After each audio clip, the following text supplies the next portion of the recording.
మనం మొన్న చూసినప్పుడు ఈ ఆత్మానుభూతి, ఆత్మానందం, ఆత్మదర్శనం ఇవన్నీ చేసినప్పుడు మనం ప్రపంచానికి ఒక దిక్సూచిలాగా లేకపోతే ఒక మన దారి చూపించేదానికి మనం ముందు దానికి కావాల్సిన లైట్ లాగా మనం దీపం లాగా మనం జ్యోతిలాగా మనం ఉంటాం అని చెప్పుకున్నాం. దానికి నిన్న క్వశ్చన్ ఏంటంటే దాని అర్థం మనం ఎప్పుడైతే ఒక దిక్సూచిలాగా లేకపోతే లైట్ లాగా ప్రపంచానికి దారి చూపించే వాళ్ళలాగా కనిపిస్తామో అప్పుడు మరి మనం ఈ ప్రవచనాలను లేకపోతే మనకు తెలిసిందని నలుగురు చెప్పేటువంటి కార్యక్రమం అని చేయక్కర్లేదా అని చెప్పి అలా కాదు. దాని పాటికి అది మనం ఎప్పుడైతే మన మైండ్లో నుంచి మనం గుర్తింపుని వదిలేసుకుంటామో తర్వాత మనలో ఈ అన్కాన్షియస్ ప్యాటర్న్స్ ఏవైతే ఉన్నాయో తెలియకుండా జరిగేటువంటి పద్ధతి మనుషుల పనులు ఏవైతే ఉన్నాయో అవన్నీ మనలో అవతల వాళ్ళలోనూ ఇట్లాగా ఒక్కొక్కళ్ళలో ఇవన్నీ ఉంటాయి మామూలుగా. అవన్నీ ఉన్నప్పుడు మనం వాళ్ళకి తెలియజెప్పాల్సిన అవసరం చాలా ఉంటుంది. ఇక్కడి నుంచి ఒక మార్పు తీసుకురావటానికి మనం కీలకంగా మనం ఉంటాం అన్నమాట. ఆ ప్రపంచంలో మనకి మనం చెప్పేది మనం ఆచరించేది మనం ఉండేది కాకుండా ఇంకా ముఖ్యమైనది మనం మనం చెప్పేదానికంటే కూడా మనం ఆచరించేది చాలా ముఖ్యం అన్నమాట. ఈ ట్రాన్స్ఫర్మేషన్, ఈ మార్పు అనేది తీసుకురావాలి అంటే మనం చెప్పేదాన్ని ఆచరించి కూడా చూపించాలి. ఆచరించకుండా నువ్వు ఇట్లా చేయి, నువ్వు అట్లా చేయి అంటే ఎవరు చేయరు. అందుకని ఇప్పుడు మన ఇంట్లో కూడా మన పిల్లలు మనం ఏం చేస్తామో అదే వాళ్ళు చేస్తారు. మనం 9ంటికి లెగిస్తే వాళ్ళు కూడా అట్టాగే 9ంటికి లెగుస్తారు. మనం 5ంటికి లెగిస్తే మెల్లమెల్లగా వాళ్ళు 5ంటికి లేవడం మొదలు పెడతారు. వాళ్ళ అంటే అందరని కాదు, వాళ్ళ వాళ్ళ పరిస్థితులు, వాళ్ళ చదువులు, వాళ్ళు ఉన్న పరిస్థితులు దాన్ని బట్టి మనం చూసుకుంటే చిన్నప్పుడు పిల్లలు చిన్నగా ఉన్నప్పుడు మనం ఎలా చేస్తాం వాళ్ళు అదే చేస్తారు. అంతేకాకుండా ఈ ఉనికి అనేది, నేను అనేటువంటి ఈ ఉనికిని, దాని యొక్క గొప్పతనాన్ని కనుక మనం చూడాలి, దాని యొక్క ఉన్నత తత్వాన్ని కనుక మనం చూడాలి, గుర్తించాలి అంటే ఈ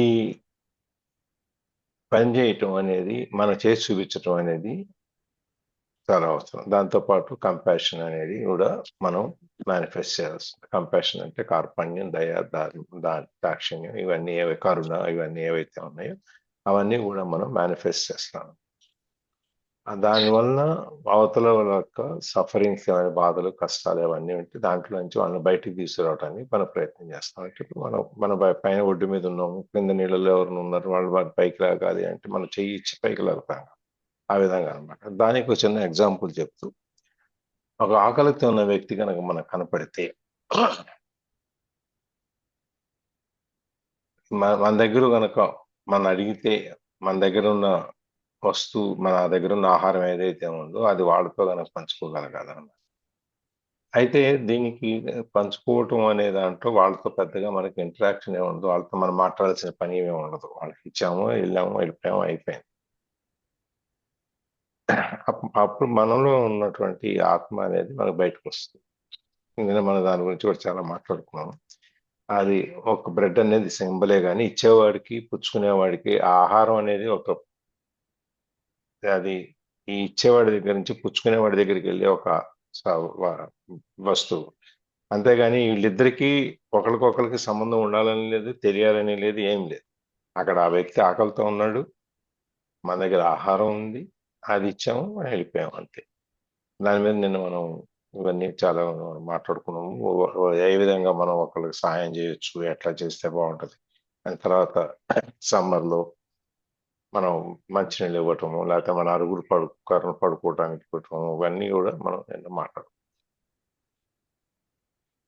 అక్కడి నుంచి ఇవాళ అదేం చూద్దాం. ఎవరు లక్ష్మీదేవి గారు?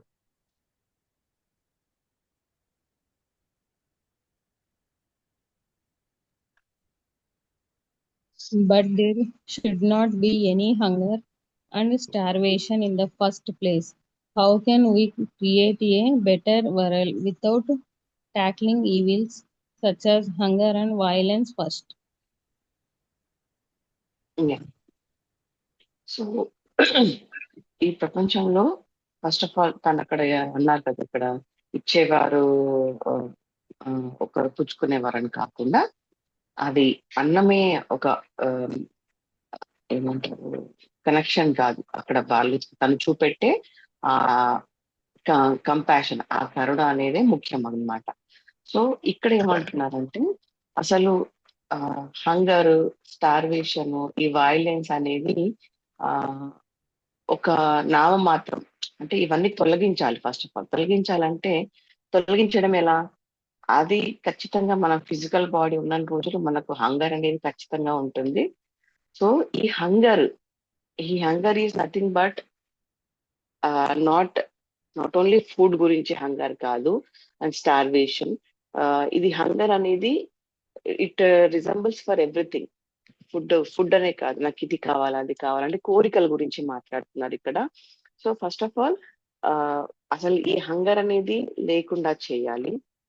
ఇవన్నీ అసలు ఇట్లాంటివి ఉండకూడదు మన లైఫ్ లో, ఎవరి లైఫ్ లో, ఒక కాన్షియస్ లైఫ్ లో వీటికి అసలుకి చోటు లేదు. అండ్ స్టార్వేషన్ అంటే లేదు అన్న లేమితనాన్ని ఆ ఉంచుకోకపోవడం లైఫ్ లో. నా దగ్గర ఇది లేదని, అంటే అట్లాంటి ఫీలింగ్ లేకుండా ఉండడం. అండ్ అది కావాలన్న కోరికలు. సో ఈ రెండు కూడా ఫస్ట్ ఆఫ్ ఆల్ ఈ లైఫ్ లో ఉండకూడదు.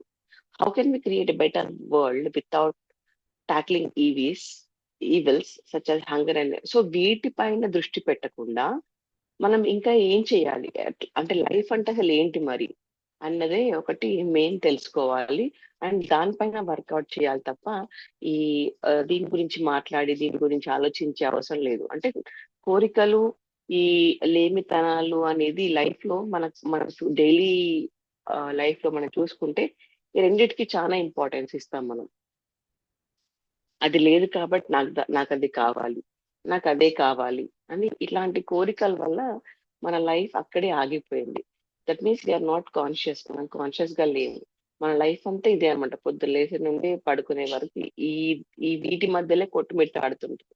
సో ఫస్ట్ ఆఫ్ ఆల్ ఒక మంచి లైఫ్ ని క్రియేట్ చేయాలంటే, ఒక కాన్షియస్ లైఫ్ ని క్రియేట్ చేయాలంటే వీటి first తొలగించేసేయాలి sir.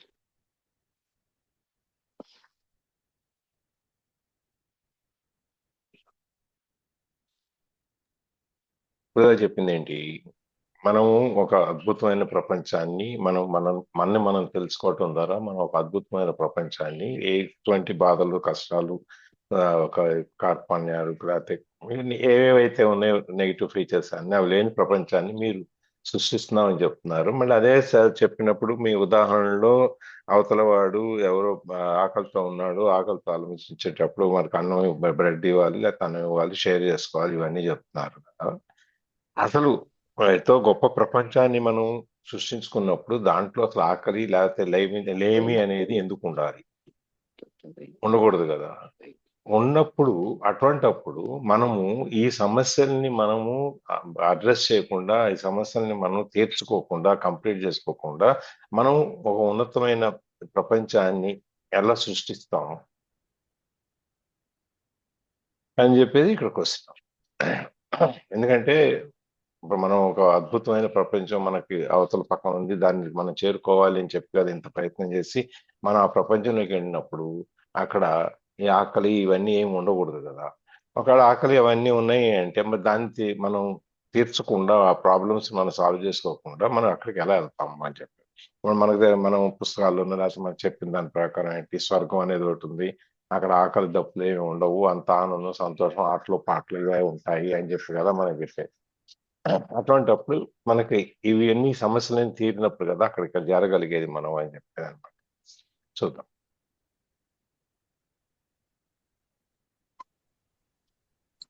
All evils are the effect of unconsciousness.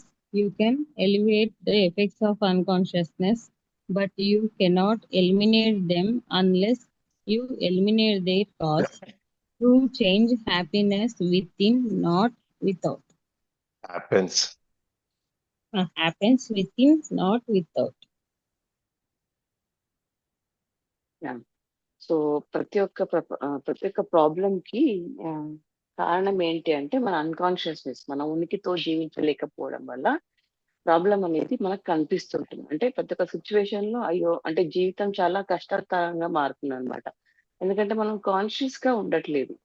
Conscious గా మన ఉనికితో పని చేయట్లేదు. మన ఉనికిని ఆ ఆ, ఆ క్షణానికి మన ఉనికితో జీవించట్లేదు కాబట్టి ఈ ప్రపంచంలో ఇవన్నీ బాధలకు కారణమవుతుంది. You can alleviate the effects of unconsciousness. అంటే ఆ, మనం ఈ ఎఫెక్ట్స్ వల్ల వచ్చే బాధను తగ్గించవచ్చు, కానీ మొత్తం తొలగించలేమన్నమాట. ఎప్పుడైతే ఈ అన్కాన్షియస్నెస్ ఉంటుందో.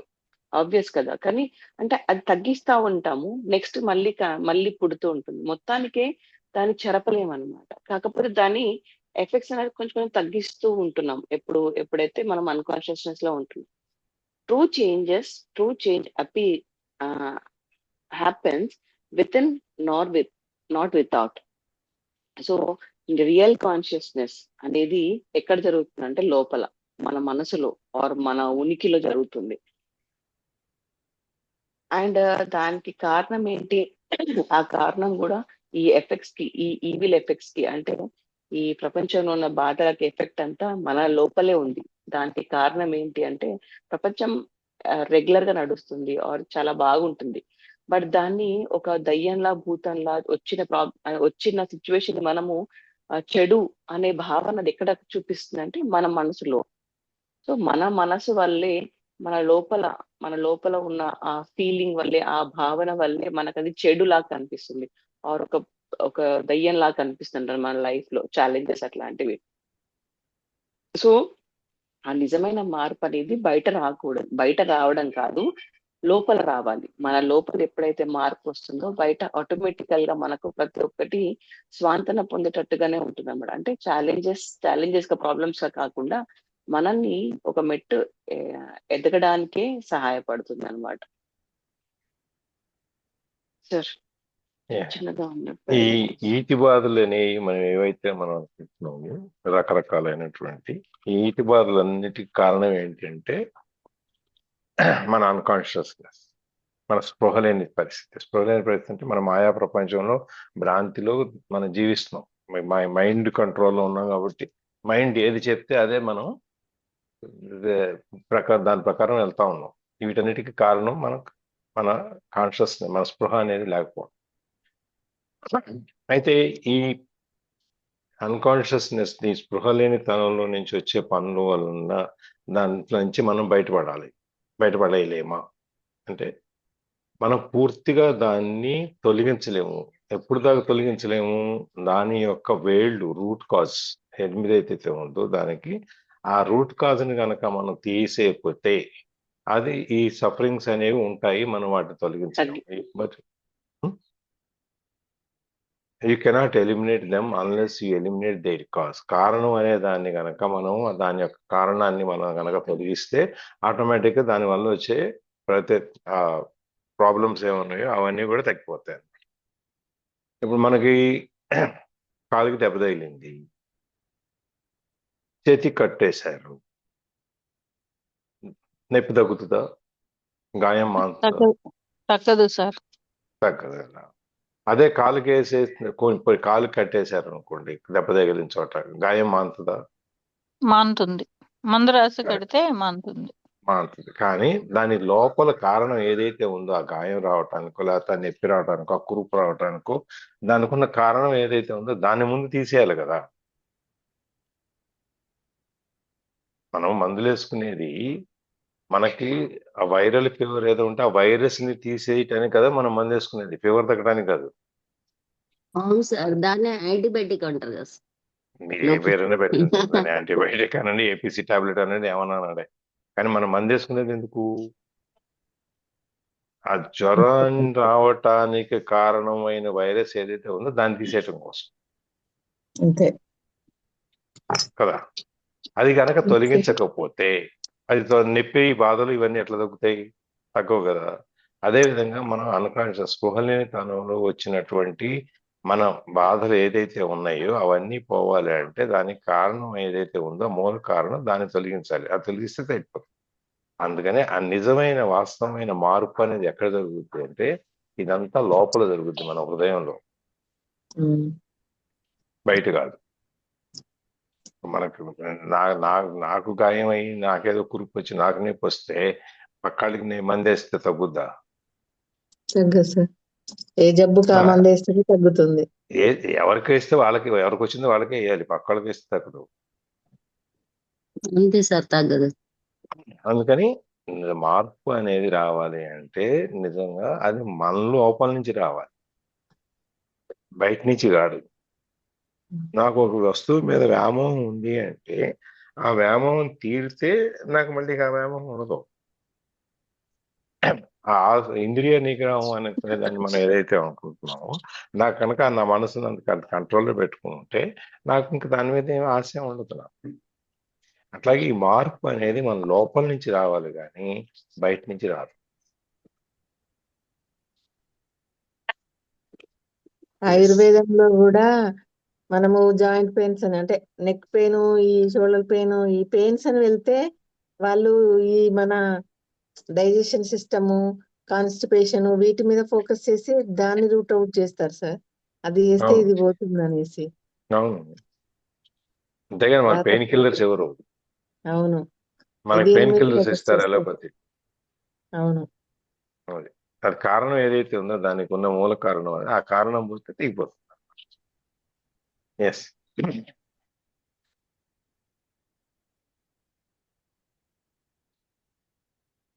లక్ష్మీదేవి గారు. If you feel called upon to alleviate suffering in the world, that is a very noble thing to do. But remember not to focus exclusively on the outer. Otherwise, you will encounter frustration and despair. Without a profound change in human consciousness, the world's suffering is a bottomless pit. So don't let your compassion become one-sided. Empathy with someone else's pain or lack and a desire to help need to balanced with a deeper realization of the eternal nature of all life and the ultimate illusion of all pain. Then let your peace flow into whatever you do, and you will be working on the levels of effect and cause simultaneously. మనం unconscious గా ఉన్నప్పుడు ఖచ్చితంగా మనం బాధల పైన పనిచేస్తూ ఉంటాము and అవి తగ్గించుకోవడానికి ట్రై చేస్తూ ఉంటాము. బట్ మన మన స్ట్రెంగ్త్ అంతా, అంటే మన లోపల ఉన్న ఈ బలం అంతా, తెలివి అంతా, ఆర్ మన టైం, అంటే మొత్తం కాన్సన్ట్రేషన్ అంతా ఈ సఫరింగ్ పైన, ఏదైతే బాధలు ఉన్నాయో వాటి గురించే పట్టించుకోకుండా, వాటి గురించి మాత్రమే పట్టించుకోకుండా, అంటే ఆబ్వియస్లీ బాధలు అంటే బయటవే, లోపల మనకి ఎలాంటి బాధ వచ్చినా సంతోషంగా ఉండడం అనేది కాన్షియస్నెస్. సంతోషం ఇన్ ద సెన్స్ ఏదో మన, అంటే అది తప్పని విషయం కానీ, తప్పు అంటే మిస్టేక్ అని కాదు, తప్పని అంటే ఖచ్చితంగా ఇలా జరగాల్సిందే, ఆర్ ఇదొక రొటీను, ఇదొక లైఫ్ నేచర్ అని ఒప్పుకున్న నాడు మనము ఖచ్చితంగా ఎంత బాధ వచ్చినా కానీ మనకు లోపల నుంచి మనం పీస్ గా ఉంటాము, ఆనందంగా ఉంటాము. ఆర్ ఆ ఛాలెంజ్ ని, ఆ బాధని బాధలా తీసుకోకుండా ఒక స్టెప్ లాగా తీసుకుంటాం. So that is very noble thing. మనం అలా అన్కాన్షియస్ గా ఉన్నప్పుడు ఖచ్చితంగా దాన్ని తగ్గించడానికి ప్రయత్నిస్తాం. But remember not to focus exclusively on the outer parts.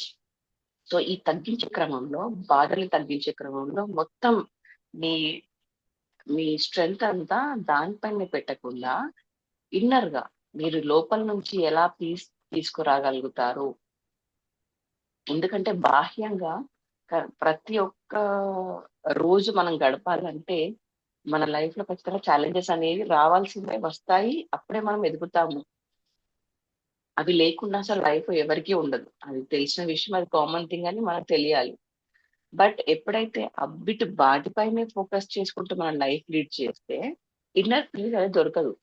So బాహ్యంగా వచ్చిన వాటి పైన కాన్సన్ట్రేషన్ చేస్తూ కూడా మన లోపల వర్కౌట్ చేసుకోవాలన్నమాట. అంటే లోపల ఇప్పుడు బయట కలిగిన ఆ ఆ- ఆ పుండు కానీ ఏదైనా దెబ్బ కానీ దానికి బయట ఆబ్వియస్ గా పట్టి వేస్తాము. బట్ ఇన్నర్ హీలింగ్ కూడా చేస్తూ ఉండాలి. అంటే మనం ఇప్పుడు నార్మల్ గా ఏదైనా యాంటీసెప్టిక్ గా మనము ఆ దానికి పప్పులు తినకూడదని, లేకపోతే ఇంకేదో ఫుడ్ హ్యాబిట్స్ ఆయుర్వేదిక్ లో తీసుకుంటే చాలా డిఫరెంట్ డిఫరెంట్ గా ఉంటాయి. సో ఇన్నర్ గా ఎప్పుడైతే మనం బయట దానిపైన స్టెప్స్ వేస్తూ కూడా ఇన్నర్ హీలింగ్ గురించి మాత్రం ఖచ్చితంగా ప్రయత్నిస్తూ ఉండాలి. మొత్తానికి బయట బాధలపైనే కాన్సన్ట్రేట్ చేస్తూ మన లైఫ్ ని గడపకూడదు. బికాస్ అది అన్కాన్షియస్నెస్ అయిపోతుంది. సో కాన్షియస్నెస్ కి పోవాలంటే లోపల కూడా వర్కౌట్ చేస్తూ ఉండాలి. ప్రశాంతత అనేది ఎలా వస్తుంది అనేది. సో దానికి చెప్పుకున్నట్టు మనం చాలా డిఫరెంట్ డిఫరెంట్ గా ఉన్నాయి. కాన్సన్ట్రేషన్ చేస్తూ ప్రతి ఒక్క పనిని కూడా మన ఉనికితో, మన కాన్సన్ట్రేషన్ తో ఈచ్ అండ్ ఎవ్రీ స్టెప్ పంచేంద్రియాలు ఒకటే దగ్గర పెట్టి ఆ పని చేయడం కానీ, మెడిటేషన్ చేసుకుంటూ దాన్ని ఇంక్రీజ్ చేసుకోవడం కానీ, అవి చాలా స్టెప్స్ ఉన్నాయి. Without a profound change in human consciousness the world sufferings is a bottomless pit. So ఈ కాన్షియస్నెస్ అనేది లేకుండా ఉన్న రోజున ఈ ప్రపంచంలో సఫరింగ్ అనేది తొలగించలేని విషయం అన్నమాట. అంటిల్ అన్లెస్ మనకున్న కాన్షియస్నెస్ పెరిగిన నాడు మాత్రమే ఈ సఫరింగ్ కి ఒక ముగింపు పలకగలుగుతాం అనమాట. So don't let your compassion become one sided. Empathy with someone else's pain or lack and desire to help need to be balanced with a deeper realization of the eternal nature of all life and ultimate illusion of pain. So ఇతరుల బాధను అర్థం చేసుకోవాలి, వాళ్ళకి సాయం చేయాలి. And ఎందుకంటే ఈ ప్రపంచంలో మనం బ్రతికే ఈ ఏదైతే ఈ లైఫ్ ఆర్ ఈ జీవితం అనేది ఎటర్నల్. అంటే ఖచ్చితంగా మనం బ్రతకాల్సిన జీవితాన్ని, అంటే ప్రతి ఒక్కరికి ఈ జీవితం అనేది వృద్ధాప్యం, అంటే చిన్నప్పటి నుంచి బాల్యం, యవ్వనం, వృద్ధాప్యం అనేది ఖచ్చితంగా ఎటర్నల్ లైఫ్. అంటే ఇది శాశ్వతం. ఈ ప్రాసెస్ అనేది ఒకటి శాశ్వతం. అండ్ దాంట్లో మనం చూసే ఈ బాధలు అనేది ఒక భ్రమ లాంటివి. అంటే బ్రతకడానికి కావలసిన ఈ యవ్వనము ఇవన్నీ గడుపుతూనే ఉంటూ ఇల్యూషన్ లో మాత్రం బ్రతకకూడదని చెప్తున్నారు. ఇల్యూషన్ అంటే లైక్ మన బాధలు వచ్చినప్పుడు అది బాధగా కాకుండా దాన్ని ఒక స్టెప్ గా కానీ ఒక ఛాలెంజ్ గా తీసుకొని మనం ఎదగడానికి ఉపయోగించుకొని మాత్రం అలా చేస్తూ ఉండాలి. సరే కరెక్ట్ చెప్తున్నానా? నాకు కన్ఫ్యూజ్ అవుతుంది పాయింట్స్. ఒక నిమిషం స్క్రీన్ వెళ్ళిపోయింది. అయిపోయిందా? ఇంకా లేదు సార్, నేను కరెక్ట్ చెప్తున్నానా అని అడుగుతుంది. ఆ, మీరు చెప్పేది అయితే చెప్పండి ప్రవీణ, కోటేశ్వరరావు సార్ చెప్తారు. చెప్తాను. సో దీని గురించి మనం ఎలా పని చేయొచ్చు అంటే, ఈ ఇంతకుముందు అనుకున్నట్టు దెన్ లెట్ అవే పీస్ ఫ్లో. సో ఈ ప్రపంచానికి మన బాధల్ని కప్పిపుచ్చే మనిషిలా కాకుండా మన లోపల ఉన్న ఆ ప్రశాంతతమైన మనిషిని చూపించగలగాలన్నమాట. ఎవరికి? మన ఎగ్జిక్యూషన్ పార్ట్ వాళ్ళకి చెప్పడం కాకుండా, ఇంతకుముందు అనుకున్నట్టుగా చెప్పడం కాకుండా మన పనుల్లో మనం చేసి చూపించగలగాలి. ఎప్పుడు ఈ ప్రపంచానికి ఈ ప్రశాంతత పొందడానికి కావాల్సినదంతా ఏంటి అంటే మనం చేసి చూపించడం. ఎలా? ఎందుకంటే మనకు ఈ ఇన్నర్ చేంజ్ అనేది మన అవుటర్ హెల్ప్ అవుతుంది అప్పుడే. అంటిల్ అన్లెస్ మనం ఇన్నర్ గా చేంజ్ కాకపోతే మన బయట బాహ్యంగా మనము ఎవరికి ఏం చూపెట్టలేము. సో ఈ ప్రపంచంలో ఈ ఇల్యూషన్ అంటే ఈ భ్రమలో బ్రతికే ప్రతి ప్రాబ్లం కి కావాల్సింది లోపల నుంచి ఇన్నర్ చేంజ్ అండ్ బయటకు చూపెట్టే కరుణ. ఈ రెండు కరెక్ట్ గా పని చేసినాడు, ఈ కాన్షియస్ గా చేసినాడు ఈ ప్రపంచంలో సఫరింగ్స్ ని, బాధల్ని మనము పూకటి వేళ్ళతో తీసేయచ్చు అన్నమాట. సో కాన్షియస్నెస్ తో వర్కౌట్ చేయడం అనేది చాలా ఇంపార్టెంట్. సార్ సార్ ఇప్పుడు మీరు చెప్పండి సార్. ఈ పేరా చాలా ఇంపార్టెంట్ సార్, చాలా బాగుంది. సూపర్ సూపర్ ఉంది సార్, చక్కగా చెప్పండి ఎందుకని సార్. ఎందుకు సూపర్ ఉంది? ఎందుకంటే జీవితం అనేది మనకు అన్ని రకాలు ఉంటాయి, సమస్యలు ఉంటాయి, అయినా కానీ అంటే వాటన్నిటిని ఒక బ్యాలెన్స్ మనం అనేది క్రియేట్ వాటన్నిటిని మనం అధిగమించి మనం ప్రశాంతంగా ఉన్నట్టుగా ఉండటానికి ప్రయత్నం చేస్తున్నట్లుగా ఉండాలి అని చెప్తున్నారు. ఇవన్నీ సహజమేను లైఫ్ లో అని చెప్తున్నారు నాకు అర్థమైనంత వరకు సార్. ఇంకెవరన్నా?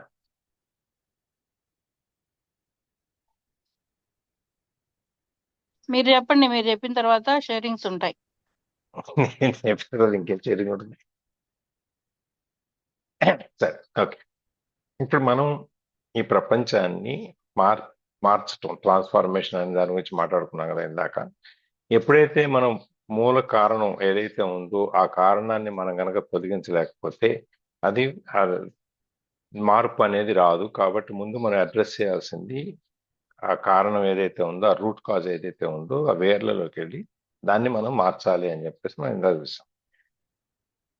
దానికి కంటిన్యూషన్ లో, if you feel called upon to alleviate suffering in the world, that is very noble thing to do. ఒకవేళ నీకు నేను ఈ ప్రపంచంలో ఈ ఈతి బాధలన్నిటిని తొలగించి నేను వీళ్ళని కాపాడాలి, లేదా నేను వీళ్ళని మార్చాలి, మార్పు అనేది తీసుకురావాలి ఈ ప్రపంచంలో అని కనుక నీకు అనిపిస్తే అది చాలా గొప్ప విషయమే. బట్ అయితే ఏంటంటే నీకు అనిపించినందువల్ల not to focus exclusively on the outer. నువ్వు బయట కనపడే వాటి మీదనే నీ యొక్క దృష్టి మొత్తం పెట్టి నువ్వు వాటి మీదనే నువ్వు కనుక పనిచేస్తున్నట్టయితే నీకేమనిపిస్తుంది? చివరికి నీకు మిగిలేది ఫ్రస్ట్రేషను, డిస్పేర్, నిరాశ, నిస్పృహలు వస్తాయి. ఎందుకంటే మనం మార్పు అనేది తీసుకురావాలి అని ఒకళ్ళ యొక్క జీవిత విధానంలో, జీవన విధానంలో మనం మార్పు తీసుకురావాలి అంటే మనం ఏం చేస్తాం జనరల్గా? సపోజు వాడికి డబ్బులు లేవు, వాడి జీవితంలో మార్పు ఎట్లా వస్తుంది? రాదు కదా. అందుకని చెప్పి మనం వాడి రోజువారీ తినడానికి, పెరగటానికి, తిరగటానికి వాడికి కావాల్సిన మినిమం అవసరాలు ఏదైతే ఉన్నాయో, కనీస అవసరాలు ఏదైతే ఉన్నాయో ఆ అవసరాలకు సరిపడా మనం డబ్బు ఇస్తా ఉన్నాం అనుకోండి.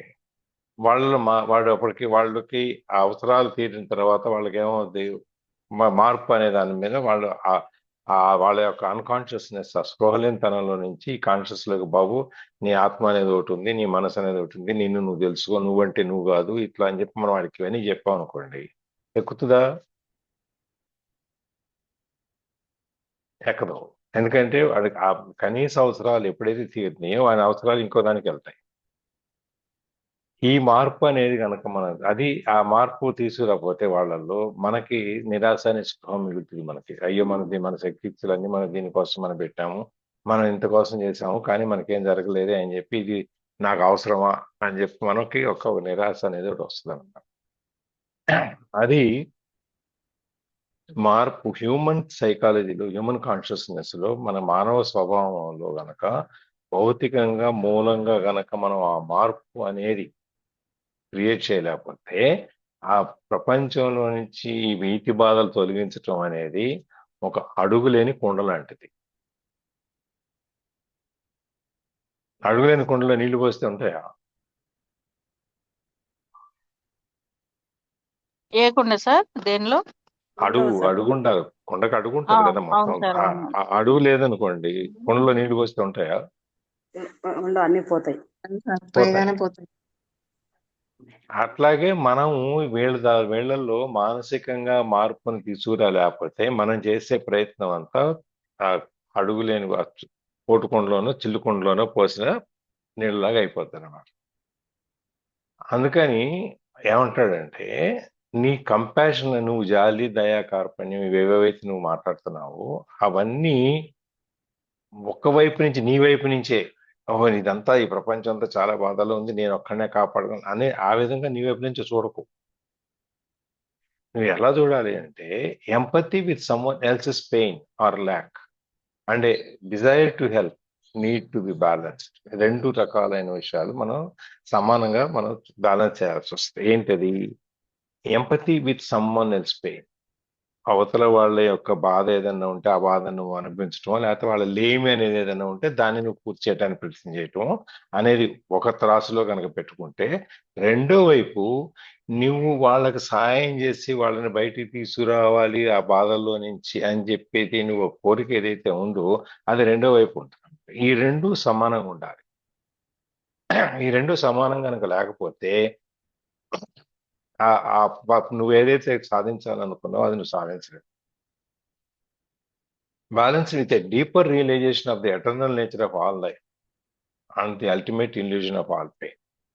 ఇది నీకు ఎట్లాంటి ఈ బ్యాలెన్సింగ్ అనేది నువ్వు ఎట్లా నీకు తెలిసి ఉండాలి అంటే, ఎటర్నల్ లైఫ్ నీకు ఇవన్నీ నీతి బాధలు అనేది లేకపోతే నీకు స్వర్గం అనేది ఉంది, ఆ స్వర్గం అనేది నీకు తెలుస్తుంది, నువ్వు మనసు నిన్ను నువ్వు తెలుసుకుంటే అనేదాన్ని నువ్వు వాళ్ళకి తెలియజేయాలంటే ఈ రెండు నీకు బ్యాలెన్స్ చేయగలగాలన్నమాట, సమానత్వంగా చూడగలగాలన్నమాట. దానివల్ల అంటే ఈ realization of ultimate illusion of all pain, నీకున్న బాధలు ఏదైతే ఉన్నాయో ఈ భ్రాంతి అనేది అయితే ఉందో, ఇల్యూషన్, అందుకే వాడు అక్కడ ఇల్యూషన్ అనమాట.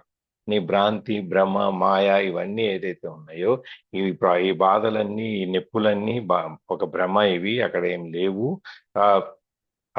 మనకు అవతల ప్రపంచంలో మనకి సుఖశాంతులు ఉన్నాయి కాబట్టి మనం వీటిని పొందాలి అంటే నిన్ను నువ్వు తెలుసుకోవటం అనేది ముఖ్యము.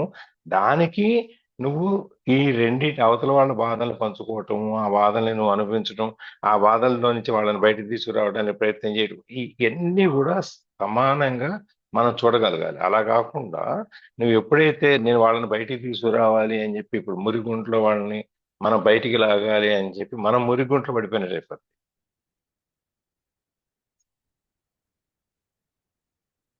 మనం ఒకసారి ఎగ్జాంపుల్ మాట్లాడుకున్నాం, మనం లోపల దిగి వాళ్ళని పైకి తీసుకురావాలా లేకపోతే మనం పై నుండి వాళ్ళని పైకి లాగాలా అనే దాని గురించి మనం ఒకసారి చర్చించుకున్నాం. ఇది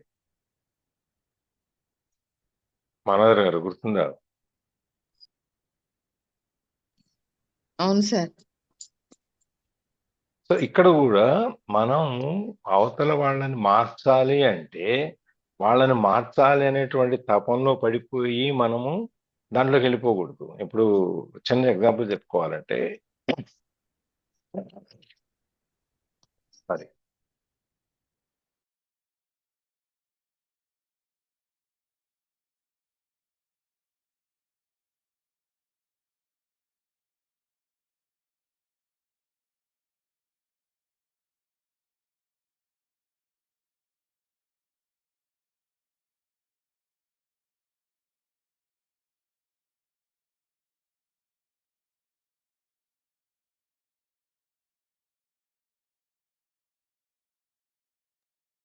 చిన్న ఉదాహరణ కనుక మనం చెప్పుకోవాలి అంటే, ఒక ఒక ఆయన తపస్సు చేసుకుందాం అని చెప్పేసి అని అడవిలోకి వెళ్ళిపోయాడు. అడవిలోకి వెళ్ళి ఒక కుటీరం కట్టుకున్నాడు, భార్యాభర్తలు ఇద్దరు ఉన్నారు. వాళ్ళు తపస్సు చేసుకుందానికి కూర్చున్నారు. మరి ఆహారం అవన్నీ కావాలి కాబట్టి ఇక్కడి నుంచి వెళ్ళాడు కాబట్టి ఆహారం అన్ని తీసుకెళ్తే అడవిలో కదా ఉండేది. మరి ఉండినప్పుడు ఏమైంది, ఈ ఆహారం ఇవన్నీ వచ్చేప్పుడు ఎలుకలు వచ్చినాయి. మళ్ళీ ఎలుకలు పోవాలంటే ఏం చేయాలి? ఇప్పుడంటే ఎలుకల మందు పెడతాం, పిల్లి కావాలి. సరే అని పిల్లిని తీసుకోవచ్చు.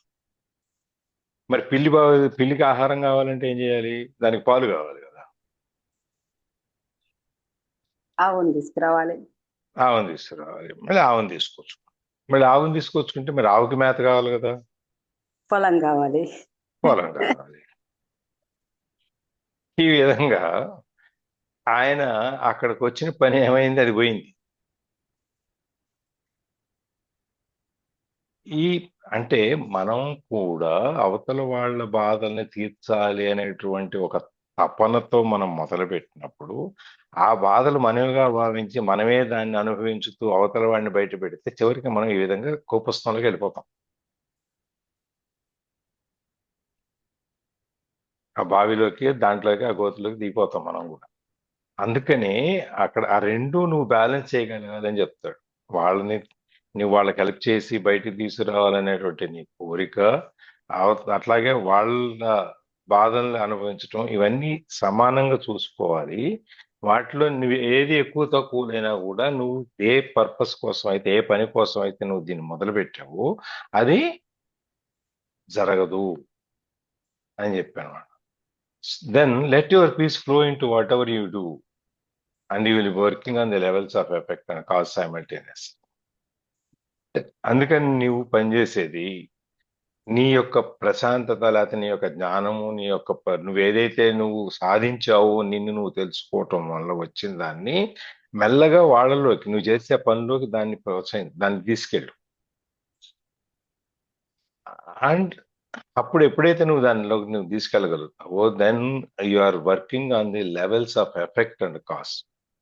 దాని యొక్క ఇప్పుడు మనం ముందు చూసాం కదా, నువ్వు ఈ సఫరింగ్స్ ఇవన్నీ కూడా ఎందుకు అన్కాన్షియస్నెస్ వల్ల మనకి దాని యొక్క కారణం ఏంటి అనేది అన్కాన్షియస్నెస్, హ్యూమన్ మైండ్ లో ఉన్న అన్కాన్షియస్నెస్, దాని యొక్క ఫలితాలు. ఈ రెండింటిని కనుక నువ్వు ఎప్పుడైతే నువ్వు సాధించిన దాన్ని నువ్వు చేసే దాంట్లో చూపిస్తావో అప్పుడు నువ్వు వాటి యొక్క మూల కారణము, దాని వచ్చిన ప్రభావం ఇవన్నీ నువ్వు తగ్గించగలుగుతావు అనమాట. నువ్వు దాని మీద పనిచేస్తున్నట్టు అనమాట.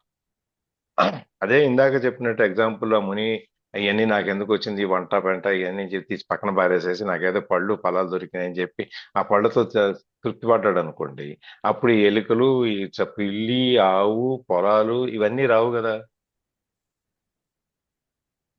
కాబట్టి ఆ కారణం ఏదైతే ఉందో దాన్ని గనక నువ్వు తీసేస్తే మిగిలినవన్నీ నీకు ప్రశాంతంగా జరిగిపోతాయి. అంటే ఇంకొక చిన్న ఎగ్జాంపుల్ చెప్పుకోవాలంటే, ఒక శిల్పి ఒక చెక్కని తీసుకుని దాంట్లో దాని మీద బొమ్మని చెక్కాడు. ఆ వుడ్ మీద చెక్కుతూ ఒక బొమ్మను తయారు చేశాడు. ఆ బొమ్మను తయారు చేసి మన సావిత్రి గారు లాంటి వాళ్ళకి చూపించాడు. ఎందుకంటే ఆవిడ ఆర్కియలాజికల్ ఇవన్నీ పురాతన వస్తువులు అన్ని చూస్తారు కాబట్టి, అమ్మ మీరు చూడండి, మీరు చాలా చూసుంటారు కదా దీని గురించి అని చెప్పండి అంటే, బొమ్మ అంతా బాగుంది కానీ ఆ బొమ్మలో ఎక్కడో లైఫ్ లేదండి, ప్రాణం లేదండి అని.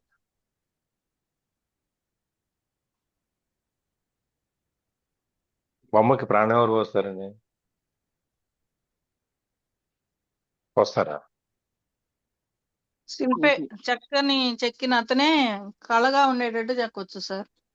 అది కళగా, ప్రాణం అంటే కళగా ఉండేట్టు చెక్కలేదు ఉంది. బొమ్మ చాలా బాగుంది కానీ ఆ కళ్ళల్లోనూ లేకపోతే ముఖంలోనూ ఎక్కడో ఆ కళ అనేది మిస్ అయింది.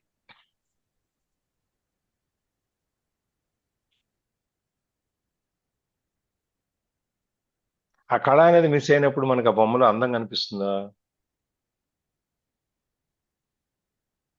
కనబడదు. కనపడదు. కనబడదు సార్, కనబడదు. కనపడదనే నేను చెప్పేది.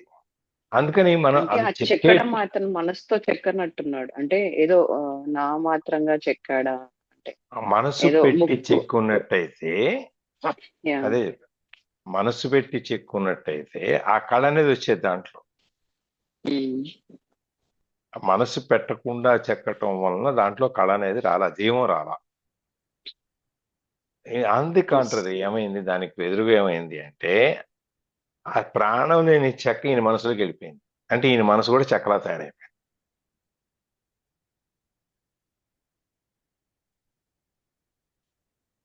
దీన్ని the heart enters the wood or the wood enters the heart. మన మనసు దాంట్లో పెట్టామో లేకపోతే ఆ చెక్క వచ్చి మన మనసులో కూర్చుందా. అంటే మన మనసు కూడా చెక్కలాగా ప్రాణం లేనట్టుగా అయిపోయిందా.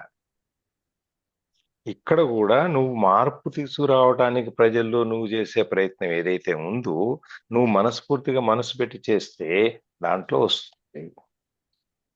ఇప్పుడు మన జిఎస్ స్వామి కానీ లేకపోతే మన కంచి పీఠాధిపతులు కానీ ఎవరైనా వచ్చి మీటింగ్ పెట్టారనుకోండి, ఎంతమంది అటెండ్ అవుతారు?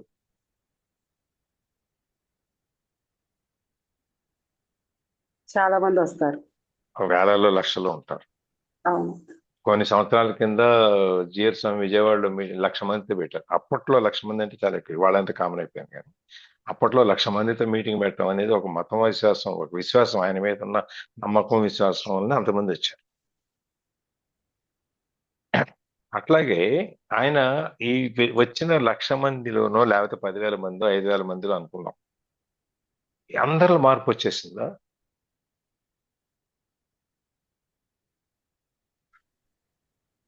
కాదు. కాదు సార్. రాదు. ఎంతమంది రావచ్చు?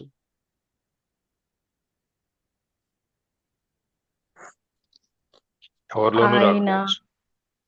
సూత్రుడు ఎవరైతే ఫాలో అవుతారో, ఆయన్ని ఎవరైతే విశ్వాసంతో నమ్మకంతో ఆరాధిస్తారో వాళ్ళలో వచ్చే అవకాశం ఉంటుంది సార్. వస్తుందని గ్యారంటీ ఇవ్వడం అంతే, లేదు. గ్యారంటీ ఏం లేదు.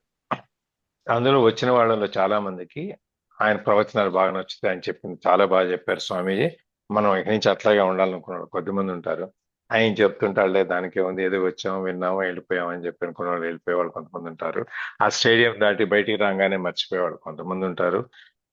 చాలా కొద్ది మందికి 50 మందికో 100 మందికో ఆయన చెప్పింది ఇది ఏదో పాటించాలి మనం బాగుంటదేమో అనిపించేట్టు కొంతమంది ఉంటారు. ఈ 100 మందిలో ఒక 10 మందో 15 మందో ఇంటికి వెళ్ళిన తర్వాత దీనికి కావాల్సిన ఏర్పాటు చేసుకునే వాళ్ళు ఉంటారు. అందులో ఒక 10 మంది ఒక 5గురో 3గురో 2 చివరికి ఇదంతా ఆఖరి దాకా పాటించే వాళ్ళు ఉంటారు. ఏ ఒక్కళ్ళు పూర్తిగా మనసులో ఆ మార్పు అనేది వచ్చేవాళ్ళు ఎవరో ఒకళ్ళు ఉంటారు. ఇంతమందిలో వడపోస్తే మిగిలేది ఒక్కళ్ళు 2 మిగులుతారు. అది కూడా మిగలకపోవచ్చు. అట్లని చెప్పి విషయం తెలిసిన వాళ్ళు మానేయాల్సిన అవసరం లేదు. వాళ్ళ ప్రయత్నం వాళ్ళు చేస్తుంటారు. కానీ ఆ ప్రయత్నం చేయటంలో అదంతా మనమే చేసేసుకుని మన యొక్క ప్రశాంతత లేకపోతే మన ఆత్మజ్ఞానం, మన ఆత్మ దర్శనం ఇవన్నీ ఏవైతే చేశామో ఇవన్నిట్లోంచి బయటకు వచ్చేస్తాం, బయటికి రాము. మనం మన యొక్క ప్రశాంతత, మన మనస్సు ఏవైతే ఉన్నాయో దాన్ని అలాగే నిలబెట్టుకుంటూ ఈ మార్పుని తీసుకురావడానికి ప్రయత్నం చేస్తాం. అంతే కదా? అవును సార్.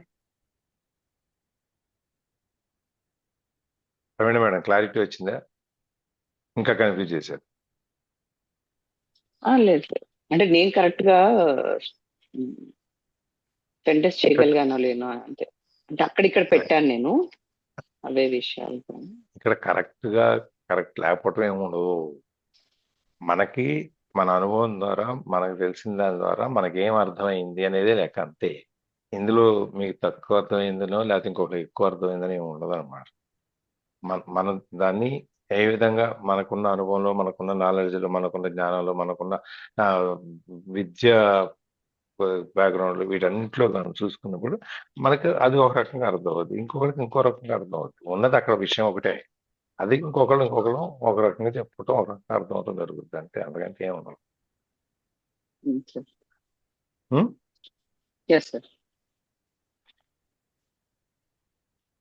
సో ఇక్కడ షేరింగ్స్ పెడదాం, ఎందుకంటే 6:20 అవుతుంది. మళ్ళీ పారాగ్రాఫ్ అవ్వదేమో. అవదు. ఓకే.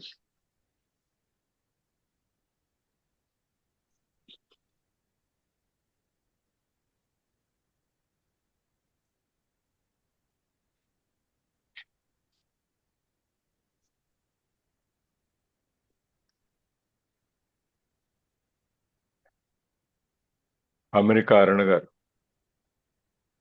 ఇప్పుడు చెప్పండి.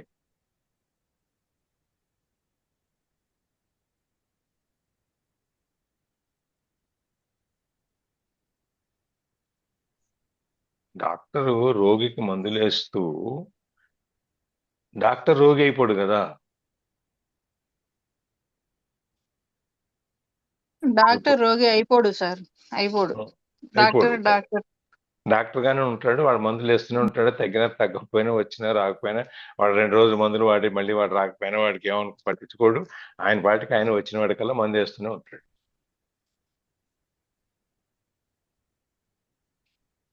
పొద్దు నుంచి రాత్రి దాకా 24 గంటలు 365 రోజులు రోగుల మధ్యలో ఉన్న ఆయనకి రోగాలు రావు.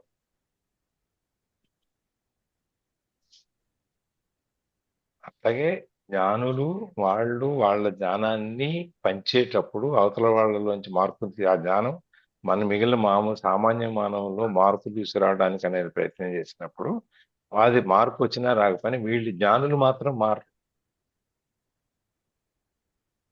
వాళ్ళ యొక్క ఆ స్థితి ఏదైతే ఉందో, స్థాయి ఏదైతే ఉందో అక్కడే ఉంటారు వాళ్ళు కిందకి రారు.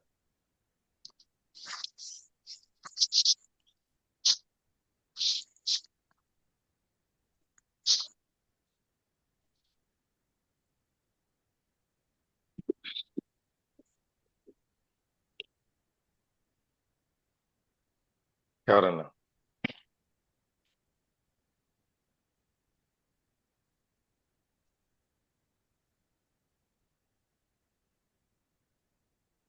ఎవరేం మాట్లాడలేదా?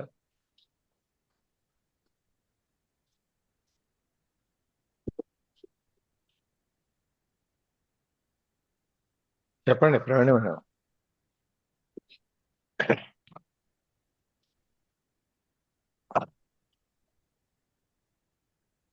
ప్రవీణ గారు చెప్పండి. లలిత గారు చెప్పండి. సావిత్రి గారు చెప్పండి. అదేం లేదు సార్, ఇది ఎలా అర్థమైందో ఎలా అర్థం చేసుకోవాలో తెలియకుండా ఉంది టాపిక్. అందుకనే షేరింగ్స్ ఏమి ఎలా షేర్ చేయాలో కూడా ఏం క్లారిటీ లేదు సార్. మీ పోనీ అట్లాగా ఎలా అర్థమైందో చెప్పండి, ఎలా తీసుకోవాలి చూద్దాం. అంటే ఒక్కొక్క పాయింట్ ఒక వ్యూలో ఉంది కదా సార్. ఏముంది, ఎక్కడుంది చెప్పండి. అంటే మనము అదే ఫస్ట్ పాయింట్ ఏంటంటే మూలం నుంచి క్లియర్ అయినప్పుడే అది మళ్ళీ రిపీటెడ్ గా రాకుండా ఉంటుంది అని ఫస్ట్ చెప్పారు. అండ్ ఇప్పుడైతే ఎవరైతే ఇప్పుడు ఒక శిల్పి శిల్పాన్ని తయారు చేసినప్పుడు తను మనసు పెట్టినప్పుడు దానికి జీవం ఉంటుంది. అంటే అది ఒకటైతే ఇప్పుడు మనకి ఏదైనా మనం బాగా చేయాలి అని అదే ఇప్పుడు ఒకరి మంచి కోసం మనం చూడాలి, ఒకరికి మనము హెల్ప్ చేయాలి, సపోర్ట్ చేయాలి అంటే ముందు మనకి ఏమీ హెల్ప్ లేకుండా, అంటే మనకి ఎవరైనా హెల్ప్ చేస్తే బాగుండన్న థాట్స్ మనము లేకుండా ఉండగలగాలి. ఇప్పుడు ఒకరి బాధను మనం తొలగించాలి అని అంటే మనకి ఏ బాధ లేని స్థితిలో మనం ఉండగలగాలి. మనం ఆల్రెడీ అరే నాకు ఆ బాధ ఉంది, నాకు ఈ కష్టం ఉంది, నాకు ఇది ఉంది అని మనం అనుకుంటున్నప్పుడు ఎదుటివారి బాధను ఏమాత్రం కూడా పైన జస్ట్ మనం టచ్ చేయగలుగుతాం. కానీ అవతల వాళ్ళని హార్ట్ టచ్డ్ గా 2 days నుంచి కూడా కొంచెం రిపీట్ అవుతుంది కదండి ఈ పాయింట్. ఎదుటివారి బాధని మన బాధగా జస్ట్ చూసి పలకరించి వదిలేయకుండా హార్ట్ టచ్డ్ గా వాళ్ళని మనము వాళ్ళకి మనం కనెక్ట్ అవ్వాలి అంటే దాన్ని మనం ఫీల్ అవ్వాలి. వాళ్ళు ఏ సిచ్యువేషన్ లో అయితే ఉన్నారో ఆ సిచ్యువేషన్ మనం ఫీల్ అయినప్పుడే వాళ్ళకి ఏదైనా కొంచెం సేద తీర్చడానికి కానీ వాళ్ళని కొంచెం సపోర్ట్ చేయడానికి మనము సిద్ధంగా ఉండగలుగుతాం. కానీ మనమే ఆల్రెడీ కష్టాల్లో బాధల్లో ఏదో వెలితిలో ఉన్నప్పుడు ఎదుటి వారిని మనం ఏమాత్రము కూడా ట్రీట్ చేయలేం. పైకి ఏదో ట్రీట్ చేయాలని ప్రయత్నిస్తాము, ట్రీట్ చేస్తున్నట్టు కనిపిస్తాము, కానీ అది ఫుల్ ప్లెజ్డ్ గా చేయలేము అన్నట్టు. అలా ముందు మనం అనేది మన మూలాల నుంచి మన అంతరాల్లో ఏదైతే మనము సఫరింగ్ ఉంటున్నాయో అవి అనేది లేకుండా ఉండగలగాలి. కానీ మన సనాతన సాంప్రదాయం కానీ భారతీయ వివేకానంద కానీ ఎవరైతే ఉంటారో వాళ్ళంటే యోగానంద పరమహంస కానీ మన భారతీయ సాంప్రదాయంలో మన భారతీయులంతా కూడా పైకి ఏడుస్తున్నట్టు బాధపడుతున్నట్టు ఏదో లేమితో ఉన్నట్టు ఉంటారు. కానీ వీళ్ళు అంతర్ముఖంగా ఆ అంతరంలో చాలా హ్యాపీగా ఉంటారు. అదర్ కంట్రీస్ లో ఏంటంటే వాళ్ళు బయటికి చాలా హ్యాపీగా ఎంజాయ్ చేస్తున్నట్టు లైఫ్ ని కనబడతారు, కానీ వాళ్ళు లోపల లోపల అంతా కూడా బాధపడుతూనే ఉంటారు అన్నట్టు.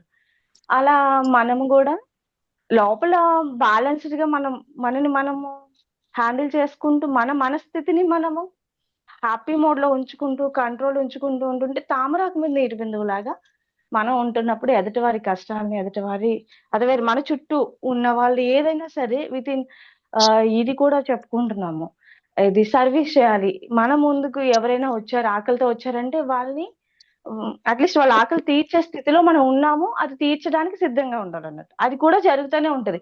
యూనివర్స్ కనెక్టివిటీ అన్నమాట ఇది. ఎవరైతే అదే భగవంతుడు టెస్ట్ చేస్తూ ఉంటారంటారు కదా. మనం సిద్ధంగా ఉన్నప్పుడు చాలా మూవీస్ లోనే మనకి ఆ సీన్ కనిపెడుతూ ఉంటది. వీళ్ళని టెస్ట్ చేయడానికి భగవంతుడే ఆ రూపంతో వస్తాడనమాట. ఒక లేనివాడిగానో ఒక భిక్షగాడిగానో అలా అన్నట్టు. అలానే మనకి కూడా కంపల్సరీ భగవంతుని సీసీ కెమెరాలో మనం అనుక్షణము ఉంటూనే ఉంటాము. ఆయన మనం ఒక స్థితికి వచ్చామని మనం ఒక సెల్ఫ్ కాన్ఫిడెన్స్ మెయింటైన్ చేసినప్పుడు కనుక మనం టెస్ట్ చేయడానికి ఆయన ఒక సిచ్యువేషన్ క్రియేట్ చేస్తూ ఉంటాడు. నువ్వు ఈ టెస్ట్ లో క్వాలిఫై అవుతున్నావా లేదా అన్నట్టు. ఆ టెస్ట్ లో క్వాలిఫై అవ్వాలంటే మనం మాటలు చెప్పడమే కాదు, మన చేతల్లో కానీ మన అంతఃకరణలో కానీ ఏదైతే ఉంటుందో ఆ సిచ్యువేషన్స్ మనకి ఎదురవుతూ ఉంటాయి. ఆ సిచ్యువేషన్ మనం ఎలాగ హ్యాండిల్ చేస్తున్నాము. ఇప్పుడు ఎక్కడికో వెళ్ళి ఆ సర్వీస్ చేయడం ఒకటి అవుతుంది. లేదు, మన ముందు ఎప్పుడు ఏదైతే క్రియేట్ అవుతూ ఉంటుందో మన ముందు ఉన్న స్థితిని కూడా క్రియేట్ అయ్యేదాన్ని మనం అర్థం చేసుకుని అవగాహన చేసుకుని దాన్ని మనం బ్యాలెన్స్ చేసుకున్నప్పుడు కూడా అది కూడా సర్వీస్ అవుతుందని అనుకుంటున్నాను. అంటే ముందు మనం లోపల మనం ఏమాత్రం బాధ లేకుండా ఉన్నప్పుడు మాత్రమే ఎదుటివారి బాధల్ని ఇప్పుడు మనం మీరు ఉన్నారు, అర్థం చేసుకోగలం. మీ ఎగ్జాంపులే తీసుకుందాం. సార్ మీకు బాధ లేవా? దినదిన ఏదో గండం ఒక నూరేళ్ళు విధమైన ఆగిస్తారు. ఏదో విధమైన బాధ అయితే ఉంది కదా. అయినా ఉంది, మీరు అదే సరే చెప్పు. విన్నదానికి ఆన్సర్ చెప్పండి, ఉపన్యాసంగా విన్నదానికి చెప్పండి. నేను అడిగిన దానికి ఇప్పుడు మీరు బాధలు ఉన్నారు కూడా మీరు సేవ చేయడానికి వెళ్తున్నారా లేదా? సార్ అవును, వెళ్తున్నారు కదా. మీ బాధలు మీరు ఎవరికైతే సేవ చేయడానికి వెళ్తున్నారో వాళ్ళ బాధలతో కంపేర్ చేసుకుంటే మీ బాధలు తక్కువ ఉండి ఉండొచ్చు. సార్ యువతల వాళ్ళ బాధల కంటే మీ బాధలు తక్కువ అయినప్పుడు మీరు కొంత టైం ఇక్కడ స్పెండ్ చేయగలరు. అవును సార్. అందుకని మీరు అర్థం చెప్పేసి మీరు వాళ్ళ బాధలు పంచుకోవడానికి వాళ్ళు సేవ చేయడానికి వెళ్తున్నారు కానీ ఆ బాధలు మీ మీద వేసుకుంటున్నారా? లేదు సార్, వేసుకోవట్లేదు. అంటే మీరు చెప్పిన ఈ తామరాకు మీద నీటి పొట్టులుగా ఎక్కడక్కడికి వెళ్తున్నారు, వాళ్ళు సేవ చేస్తున్నారు, సహాయం చేస్తున్నారు, వాళ్ళని ఆ స్థితిలోంచి బయటికి తీసుకురావడానికి ఏం ప్రయత్నాలు చేస్తున్నారు, కానీ మీరు దానికి అతుక్కోవట్లా. అంతే కదా. అవును సార్. ఇప్పుడు బాధలు అనేది మానవుడిగా మనిషిలో పుట్టినప్పుడు మనిషిగా ప్రతి వాళ్ళకి బాధలు ఉంటాయి, లేకుండా ఎవరికి ఉండవు. ఆ బాధల స్థాయి వాళ్ళ దీన్ని బట్టి ఉంటుంది. ముఖేష్ అంబానీకి 27 అంతస్తుల బిల్డింగ్ ఉంటే ఒక అంతస్తులో ఎక్కడో ఆ హెలికాప్టర్ స్కీమ్ మర్చిపోతే ఏ ఫ్లోర్ లో మర్చిపోయాడు అర్థం కాక 27 ఫ్లోర్లు ఎతికి చివరికి దొరక్క ఆ హెలికాప్టర్ తయారు చేసినాడు ఎవడో వాడికి ఫోన్ చేస్తే వాడు వచ్చి డూప్లికేట్ కి ఇచ్చి స్టార్ట్ చేస్తే వాడి బాధలు లేవా? మనకేమో స్కూటర్కి ఎక్కడ ఉందని మనం ఎత్తుక్కుంటే వాడు హెలికాప్టర్కి ఎక్కడుందని పేద కష్టాలు ఎవరి కాదు ఉంటాయి. అందుకని ఇప్పుడు నిన్న మనం అనుకున్నాం ఏమని, వాటర్ మన నీళ్ళు ఇవ్వచ్చు, ఇది ఎండాకాలం కదా, ఈ టైంలో నీళ్లు దొరకడానికి కష్టం, ఎవరికైనా ఎండలో వెళ్ళేవాడికి వాడికి నీళ్ళు ఇవ్వచ్చు, మనం ఏదైనా చేయొచ్చు ఎట్లాంటిది అనుకున్నాం కదా. మనం అనుకున్నామా? అనుకున్నాం సార్, చెప్తున్నాను ఎవ్రీడే రిపీటెడ్ మాక్సిమం ఒక 2 క్లాసులు మధ్యకి అనేది కామన్ గా నాకు ఫ్యామిలీకి నాకు కనెక్ట్ అయిన వాళ్ళు అనుకున్నాక దాని ప్రయత్నం ఏమని చేసాము నిన్నంతా మనం.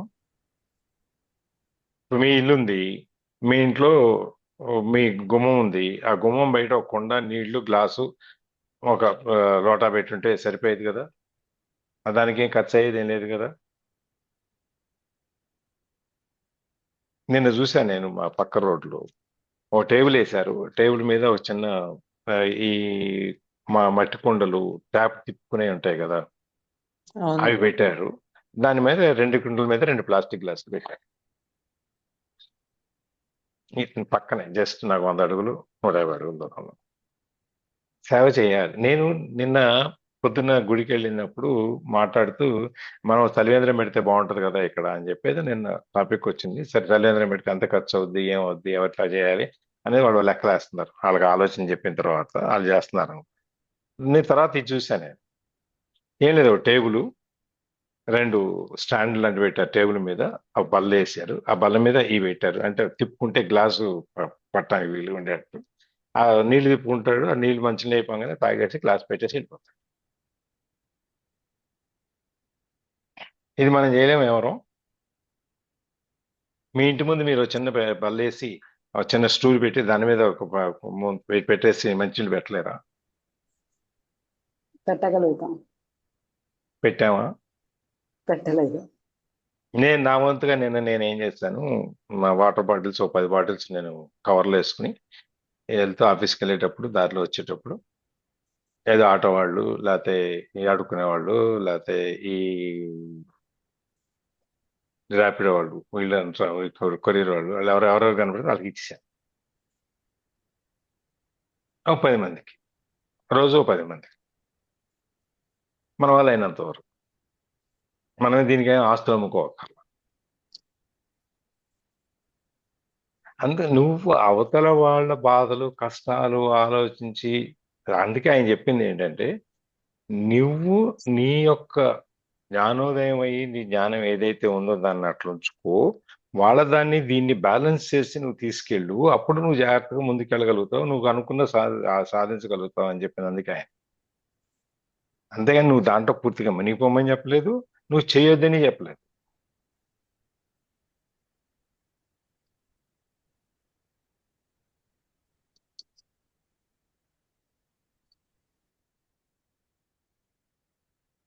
మనలో మనం అనుకుంటే ఎవరైనా కానీ, ఇప్పుడంటే మేమంటే అపార్ట్మెంట్స్ లో ఉండాలి, ఇప్పుడు నేను ఇండిపెండెంట్ హౌస్ లో ఉంటాను. ఇండిపెండెంట్ హౌస్ లో ఉన్నప్పుడు నేను కూడా పైన ఒక కొండ పెట్టొచ్చు కదా.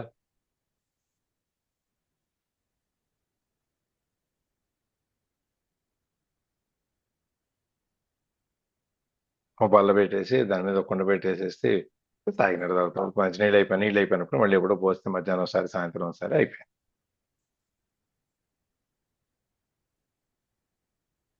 ఎవరెవరు సాధ్యమైనందు వాళ్ళు, అవకాశం ఉన్నవాళ్ళు, ఎవరు అవకాశంలో ఉన్నవాళ్ళు వాళ్ళు చేసుకో. ఇప్పుడు అపార్ట్మెంట్లో ఉండే వాళ్ళకి అది కుదరదు, ఇంకోటి ఏదో అవుతుంది కదా. అది కుదరకపోతే నువ్వు బయటికి వెళ్తావు కదా, బయటికి వెళ్ళినప్పుడు 4 బిస్కెట్ ప్యాకెట్లు వేసుకెళ్ళు బ్యాగ్లో. ₹5 బిస్కెట్ ప్యాకెట్. అడుక్కునే వాళ్ళు వస్తారా, వాళ్ళకి ఇవ్వ బిస్కెట్ ప్యాకెట్.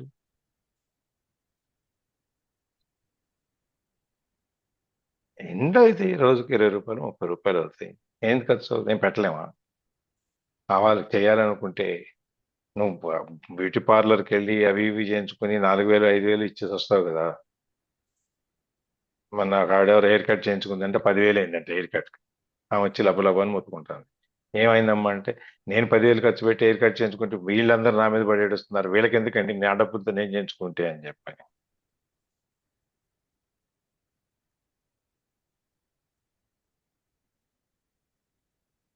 అంత ఖర్చు పెట్టేవాడు ఒక చిన్న ఇది చేయలేం. బయటికి వెళ్ళేటప్పుడు 4 బిస్కెట్ ప్యాకెట్లు బ్యాగులో వేసుకెళ్ళండి. బ్యాగ్ ఉంటుంది కదా మనతో పాటు, ఎట్లాగో చెయ్యాలి అనేటువంటి ఆలోచన. అందుకని if you are called upon, నువ్వు గనక నీవు ఇది బాగు మార్చాలి అనేటువంటి ఆలోచన నీకు వస్తే అది చాలా గొప్ప ఆలోచన. ఆ ఆలోచన ఏ విధంగా నువ్వు దాన్ని అమలు చేస్తావు అనే దాని మీద ఆధారపడి ఉంటుంది. అంటే బుక్ రాసిన పిచ్చడిగా రాయలా.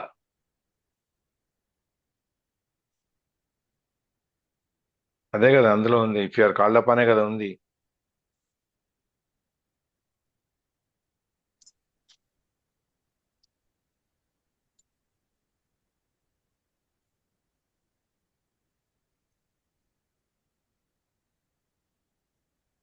స్క్రీన్ ఉంది మీద కదా. కనిపించట్లేదు కదా సార్. ఇదిగో అయ్యా సార్ అదే ఏమ్మా. అదే అదే మీకు తెలుస్తుంది సార్, స్క్రీన్ మీద లేదు కదా, బుక్ లేదు అదే చూపిస్తాను నేను కదా. షేర్ చేస్తున్నాను అందుకని, Yes, sir. నేను షేర్ Yes, sir. చేస్తున్నాను అందుకని ఆ సెంటెన్స్ కోసం షేర్ తీస్తున్నాను.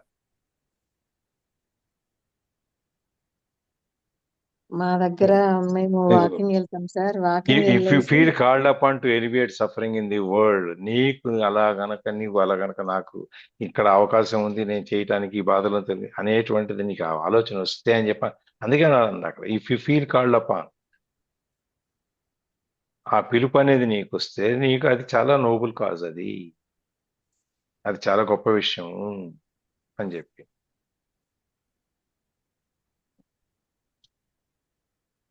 చెప్పండి, మనోజ్ గారు ఏదో చెప్తున్నారు. రోజు సాయంత్రము వాకింగ్ వెళ్తాను సార్. వాకింగ్ నాతో పాటు ఇంకా అదే రోజు ఒకరు ఇద్దరు అట్లా వస్తుంటారు. కానీ అక్కడ అయిపోయిన తర్వాత వచ్చి ఆ, ఒక చోట మీటింగ్ పెట్టుకొని ఏదో కబుర్లు చెప్పుకుంటుంటాము. ఇంకా సమ్మర్ కదా, మంచిగా పిల్లలకు కూడా హాలిడేస్ లాగా ఉన్నాయి. చాలా మంది పిల్లలు ఉన్నారు, ఇంకా చిన్న 3 years నుండి 12 years వాళ్ళ వరకు ఉన్నారు.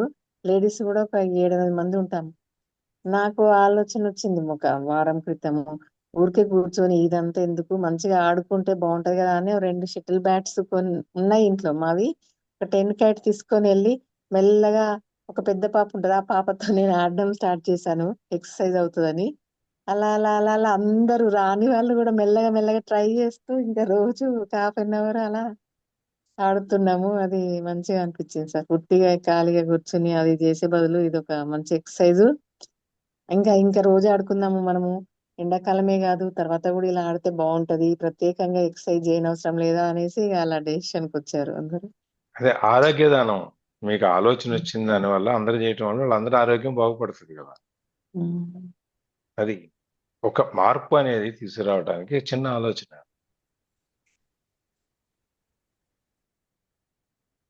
ఏదో ఉంది కదా, అదేంటి ఏ టెలిఫోన్ వాళ్ళది, an idea will change your life ఏదో ఉంది కదా. ఉమ్? అవును సార్.